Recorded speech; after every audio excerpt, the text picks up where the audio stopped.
Network theory जहां से start होता है हमारा इंजीनियरिंग का बेस। अगर ये सब्जेक्ट स्ट्रॉन्ग है आपका तो ये मान के चलिए कि analogue machine power system EDC बहुत सारे सब्जेक्ट्स में आपको हेल्प मिलेगी। क्योंकि एंड ऑफ द डे कोई भी कॉन्सेप्ट आप पढ़ोगे इलेक्ट्रिकल इलेक्ट्रॉनिक्स इंस्ट्रूमेंटेशन इंजीनियरिंग में तो उसको वापस समराइज करके एक नेटवर्क ही बनाना है। और उस नेटवर्क को अगर आपको सॉल्व करने में महारत हासिल है तो आप बढ़िया तरीके से उस सब्जेक्ट को सीख सकते हैं। तो आज बात करेंगे हम नेटवर्क थ्योरी की। नेटवर्क थ्योरी में ओल्ड और नए सिलेबस को भी कंपेयर करेंगे। ये बहुत लोगों ने कर लिया होगा बट हम लाइन बाय लाइन करेंगे। और साथ में जो लोग जी सेंटर एप्लीकेशन से इस कोर्स को लेकर पढ़ रहे हैं पेड यूजर हैं उनके लिए ये वीडियो बहुत बेनिफिशियल रहेगा ताकि किस सीक्वेंस में आपको पढ़ाई करनी है। और एंड में मैं बताऊंगा जो लोग नहीं परचेस करें अभी तक कि किस सीक्वेंस में हमने नेटवर्क थ्योरी कवर कराया गया है सब चीजें बताऊंगा। तो सबसे पहले line by line syllabus discuss करते हैं पुराने और नए में 26 और 27 में क्या है। सबसे पहली चीज मैं बताऊं कि सिलेबस ऐसा फ्रिक्वेंट चेंज नहीं होता है गेट का। लास्ट अगर मेरी जो मेमोरी में है वो 2016 में पहली बार थोड़ा सा अल्टर हुआ था, थोड़ा सा अल्टर होता है। उसके बाद 21 में हुआ था, उसके बाद 26 ये 26 में हुआ 27 के लिए, है ना, 27 के लिए बोल सकते हैं अपन।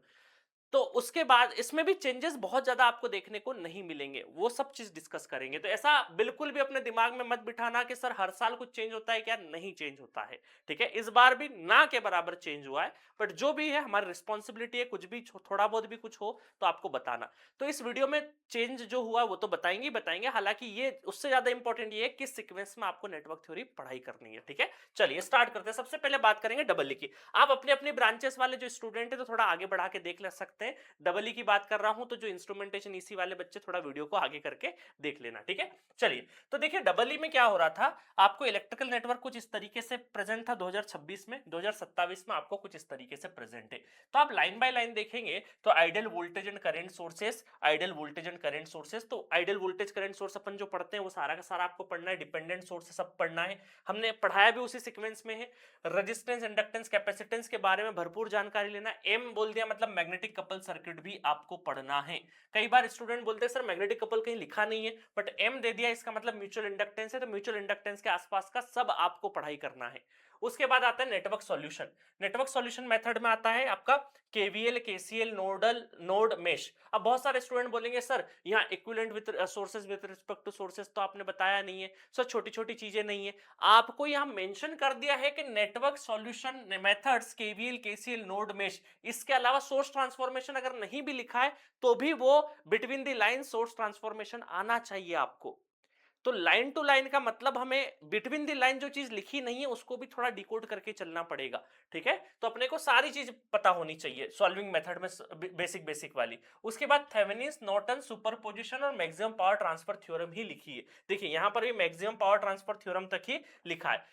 बट कई बार ऐसा होता है कि मिलमेंस का हल्का सी जानकारी अगर वहां से क्वेश्चन आ जाए तो हम ये नहीं बोल सकते आउट ऑफ सिलेबस आया है, चैलेंज करने निकल गए। रेसिप्रोसिटी थ्योरम का अगर छोटा सा कॉन्सेप्चुअल क्वेश्चन आ गया तो हम ये नहीं बोल सकते आउट ऑफ सिलेबस है।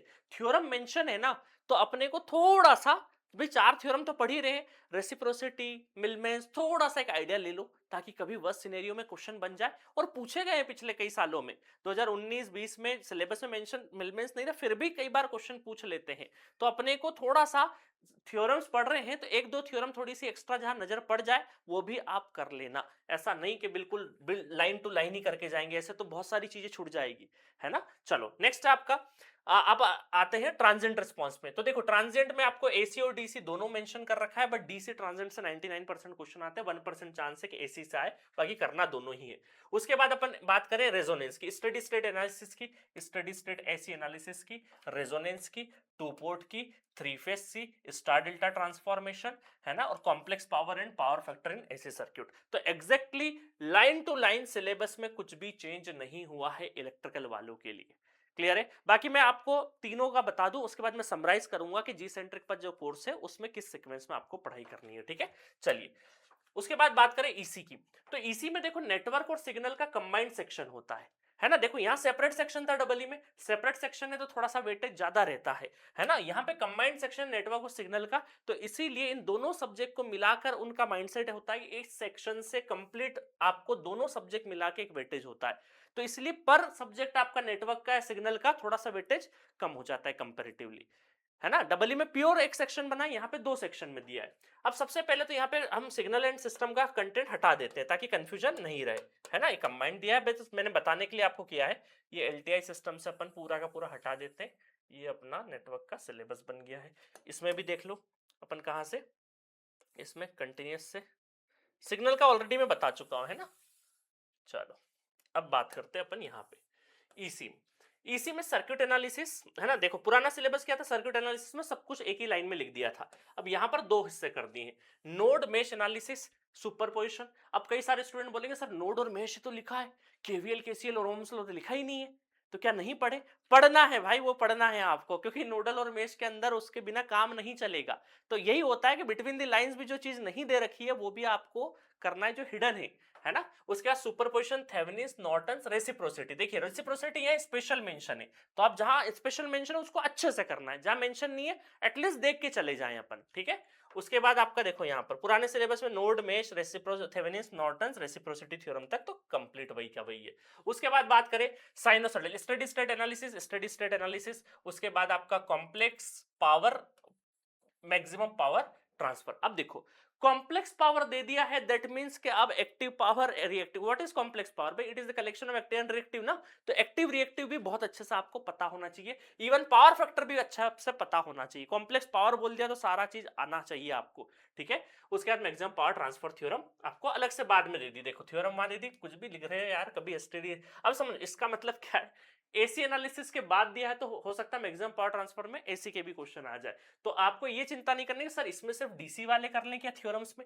ज्यादातर स्टूडेंट क्या करते हैं, डीसी सप्लाई लगा के थ्योरम्स के क्वेश्चन करने में कंफर्टेबल होते हैं, बट आप एसी के साथ में भी उनको करना, नहीं तो गड़बड़ हो जाएगा, है ना। वहां से क्वेश्चन आ सकते हैं।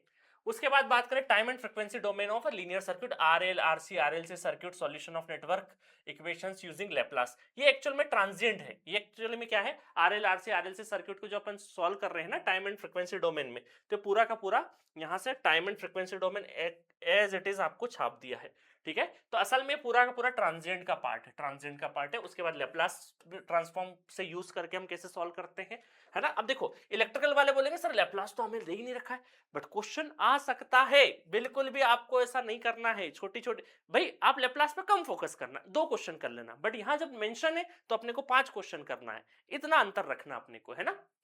चलो उसके बाद टू पोर्ट पैरामीटर और स्टार डेल्टा ट्रांसफॉर्मेशन।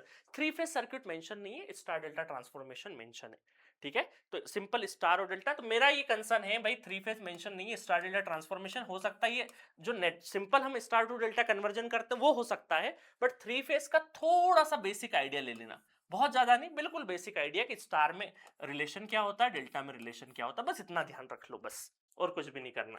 उसके बाद देखो सेम सिलेबस, ये ईसी का सिलेबस है, तो ईसी का सिलेबस थोड़ा सा कम है, डबल ई के कंपैरिजन में थोड़ा सा इसी का सिलेबस सबसे कम, इसी का सिलेबस, उससे फिर डबल ई का, और उससे ज्यादा सिलेबस इंस्ट्रूमेंटेशन का होने वाला है। इंस्ट्रूमेंटेशन में तो देखो क्या क्या कर दिया है।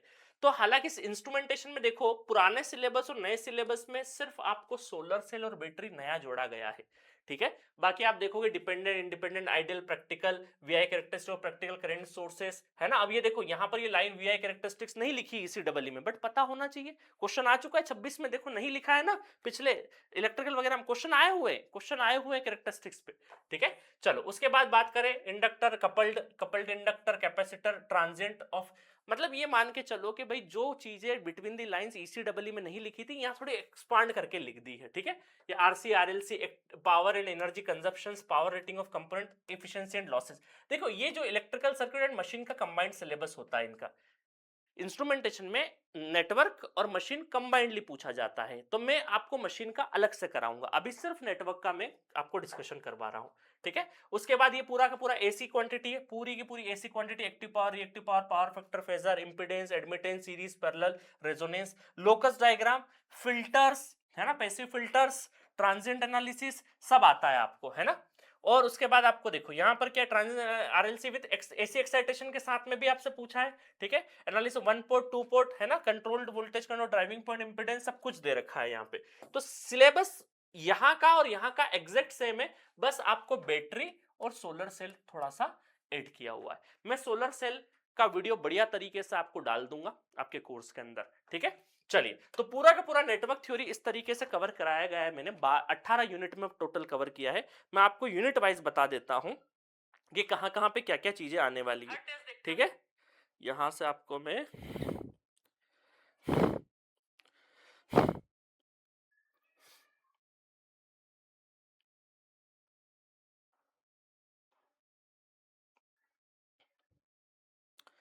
ठीक है, तो नेटवर्क थ्योरी जब ओपन करोगे ये कोर्स 399 का मिलेगा आपको। फुल कोर्स में 188 वीडियोस मिलेंगे। 188 वीडियोस में आप जाएंगे पहले में तो unit number basic concept, unit number 1 fundamental elements, types of elements and sources मैंने कराया है। बेसिक सॉल्विंग टेक्निक जिसमें केवीएल केसीएल सारा चीज आ जाएगा। एडवांस सॉल्विंग टेक्निक में नोडल मेश और सोर्स ट्रांसफॉर्मेशन आ जाएगा। Power energy calculation unit 6, unit 7 में इंपल्स वगैरह से कैसे आपका जो सोर्स है वो इंपल्स और ये दे दिया। अब आप बोलोगे सर स्टेप और इंपल्स तो लिखा नहीं सिलेबस में, बट वो सिग्नल में तो है ना, तो सिग्नल और नेटवर्क का कंबाइंड क्वेश्चन भी तो आ सकता है। ठीक है, तो इसलिए जरूरी है। फिर एसी एनालिसिस, देखिए पहले मैंने डीसी पढ़ा दिया, उसके बाद एसी पढ़ा दिया, ताकि सॉल्विंग टेक्निक डीसी की भी सीख गए, फिर एसी की सीख गए, फिर रेजोनेंस पढ़ा दिया है यूनिट नंबर 9 में, यूनिट नंबर 10 में, फिर थ्योरम पढ़िए। तो थ्योरम में फिर हमने क्या किया है, एसी और डीसी कंबाइंड क्वेश्चन करें, ताकि दोनों जब एसी और डीसी दोनों पढ़ ली ना, फिर थ्योरम के क्वेश्चन करने में मजा आता है। कई बार आपकी जो किताबें लिखी गई है, कई सारे फैकल्टी पहले क्या कराते हैं, डीसी पढ़ाते हो, डीसी के बेस्ड पे ही थ्योरम करा देते, तो लगता बहुत अच्छा है, बट एसी के क्वेश्चन फिर हिलते नहीं है। तो पहले डीसी की सॉल्विंग टेक्निक पढ़ा देता हूं मैं, एसी की सॉल्विंग टेक्निक पढ़ा दी, फिर अपन नेटवर्क थ्योरी में थ्योरम में कंबाइंड क्वेश्चन करते हैं। उसके बाद 11th आता है ट्रांजिएंट एनालिसिस, बहुत बढ़िया तरीके से पढ़ाया। यूनिट नंबर 12 में टू पोर्ट नेटवर्क, फिर यूनिट नंबर 3 में, तो देखो 12 अप टू यूनिट 12, यूनिट 12 आपका ईसी का सिलेबस फिनिश हो जाता है, ईसी का सिलेबस कंप्लीट, यहीं तक पढ़ना है ईसी वालों को। ठीक है, उसके बाद आपको देखो डबल ई वालों को क्या करना है, मतलब यूनिट नंबर 12 तक तो ईसी, डबल ई और इंस्ट्रूमेंटेशन, इन तीनों ब्रांच वाले को पढ़ना है। उसके आगे बताता हूं, यूनिट नंबर 3 में मैग्नेटिक कपल सर्किट, तो मैग्नेटिक कपल सर्किट जो है यूनिट नंबर 13, ये सिर्फ डबल ई और इंस्ट्रूमेंटेशन वाले बच्चों को पढ़ना है। ठीक है, दोनों को पढ़ना है। उसके बाद ड्युअलिटी, ड्युअलिटी हालांकि कहीं पर भी मेंशन नहीं है, बट एक वीडियो, एक ही वीडियो है, बढ़िया तरीके से देख लेना। Three phase circuit, again three phase circuit, तो मेरा तो ये मानना है थ्री फेज सर्किट वैसे तो प्राइमरली डबल ई और इंस्ट्रूमेंटेशन को पढ़ना है, बट आप चाहें चाहे इसी वाले तो थोड़ा सा इंट्रोडक्टरी पार्ट देख सकते हैं। ठीक है, उसके बाद पैसिव फिल्टर यूनिट नंबर 16 है पैसिव फिल्टर, तो पैसिव फिल्टर आपको सिर्फ और सिर्फ इंस्ट्रूमेंटेशन में पैसिव फिल्टर। ठीक है, उसके बाद ग्राफ थ्योरी आपको तीनों ब्रांचेस में अब नहीं है, जिनको कॉलेज में ही है तो वो पढ़ सकते हैं। Locus diagram unit number 18, unit number 18 में लोकस डायग्राम जो कि इंस्ट्रूमेंटेशन वालों के लिए। ठीक है, तो यूनिट नंबर 12 तक तो सबका कॉमन एरिया है, उसके बाद मैंने आपको मेंशन कर दिया कौन सी यूनिट किसके लिए पढ़ाई करनी है। ठीक है, क्योंकि मैंने सारी चीज इसलिए डाल दी है यूनिट वाइज, ताकि कोई कॉलेज गोइंग स्टूडेंट हो या कहीं पर लग रहा हो तो आपके पास में पूरा 1 साल की वैलिडिटी के साथ में कोर्स अवेलेबल है। और कोई क्वेरी हो आप यहाँ जाके व्हाट्सएप कर सकते हैं मुझे। ठीक है, और कुछ भी पूछना हो तो बढ़िया तरीके से, ये सब्जेक्ट है ना, मजा आ जाएगा आपको। ये फाउंडेशन है इलेक्ट्रिकल इलेक्ट्रॉनिक्स इंस्ट्रूमेंटेशन इंजीनियरिंग के लिए, इसी वजह से इसका प्राइस 399 किया है, ताकि आप बिना फाइनेंशियल बर्डन के ये एक सब्जेक्ट सीखो यार। सबसे पहले forget about the courses and all की भाई कौन सा कोर्स क्या है, कितना आएगा कितना नहीं आएगा, हम कैपेबल है नहीं है। ये कोर्स पढ़ो, उसके बाद समझ आ जाएगा आपको, एक आइडिया हो जाएगा, पढ़ने का तरीका समझ आ जाएगा, इंजीनियरिंग क्या है ये समझ में आ जाएगा, आपका माइंड जो है वो सोचने की क्षमता उसकी बढ़ जाएगी। ठीक है, चलिए, okay, thank you so much.